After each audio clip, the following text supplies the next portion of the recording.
So if you are stuck in cycles of binge eating, if you just wish you could stop, if you don't understand what is going on, this video is for you. I'm going to show you a tool from CBT-E by Christopher Fairburn in Oxford, which is going to really help you understand your binge eating and start to interrupt it. Okay, so this is the formulation from CBT-E by Christopher Fairburn's work. So it starts off with having a really big focus on food and your body as a determinant of your worth. Now, if you are so focused on feeling good enough by controlling your weight, controlling your food, this will inevitably lead to is dieting. So some kind of dieting, some form of dietary restraint. This will normally be things like delaying eating, not eating enough, cutting out food groups, but you're putting your body in a place of restriction. Okay. Now we know when humans are restricted of food, it doesn't usually end well. The Minnesota starvation study showed that when the men were starved of food, many of them started to binge eat. And that is what often will inevitably happen. People will start binge eating. And what do we mean by a binge? A binge is eating a large amount of food in a small amount of time. There's often a loss of control. It's secretive. It can immediately feel euphoric, but later on, you can just feel so much shame and guilt. Okay, so binge eating often happens then. And then often as well, people fall into binge eating and then they start to use compensatory strategies to deal with the binging. So this can be things like self-induced vomiting, chewing and spitting, over-exercising, taking laxatives, because they just feel so bad about the binge eating. And then all of this feeds back in a big, horrible loop. So the trouble is, once you've binged, you feel like, oh my God, I've completely blown it. I hate my body, so I need to diet some more. And then you diet some more, and then you binge again. And you go round and round and round this cycle. And then, of course, this isn't just going on independently on its own. We have emotions coming in from the side as well to complicate matters too. So although initially you may have started binge eating because you weren't restricting, then you start to binge eat as well when you're bored or sad or distressed or as a coping strategy. So it all gets mixed up really quickly and it can be a really difficult thing to stop. So let's talk about how to interrupt this cycle. So let's talk about what you can do to start to interrupt this cycle. Now, we often think that dieting is the solution to binge eating, but dieting is not the solution, okay? So what we need to stop doing are things like the dietary restraint things like delaying eating. So putting off eating till later and later in the day. That's something that people do with all kinds of eating disorders. The next thing you want to stop doing is missing out food groups. If you're cutting out carbs, you're cutting out sugar, you're cutting out gluten or dairy when you haven't got a genuine intolerance.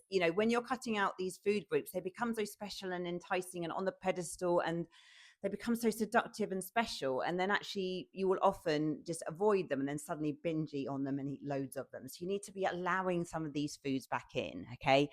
Next one not to do is not eating enough. If you're constantly hungry, of course you're going to be vulnerable to binge eating. Who wouldn't be? So those are things not to do. So what do we want to do instead?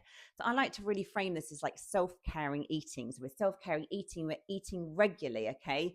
So if you are not in a regular eating pattern at the moment, it doesn't matter. Just start where you are. You can build up slowly. And maybe you need to literally, if you're only eating once a day, you need to build up to 2, then 3, then 4, then 5, then 6 times. Okay, just do it gradually. So we're talking about regular eating because that will stabilize blood sugar, which is really, really important. Stabilizing blood sugar will just help your body be in a much stable state of physiological kind of calm, where you can actually not be hungry all the time. And actually then you'll be craving foods less and binging less. And also eating from all the food groups. So not eliminating food groups, not cutting things out because you will feel deprived. Okay, so these are things to do. No to delaying eating, no to missing out food groups, no to not eating enough.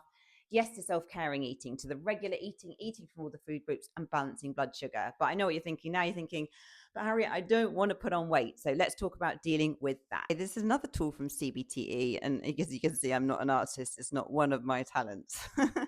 Anyway, something to think about is when you have a healthy relationship with food and a healthy relationship with your self-worth, self-perception, food and body is only going to take up a proportion of your worth, how you define yourself, how you spend your time and thoughts and energy. Okay. Now, all of these other segments of the pie will be taken up with things like hobbies, work, friendships, just being you, spirituality, all of the other things that are really important in life.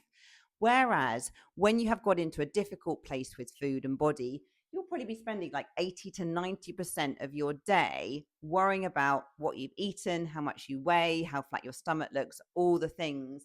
So this can often like just have consumed you, and your worth has become so dependent on being able to achieve these things. And it's so difficult to win.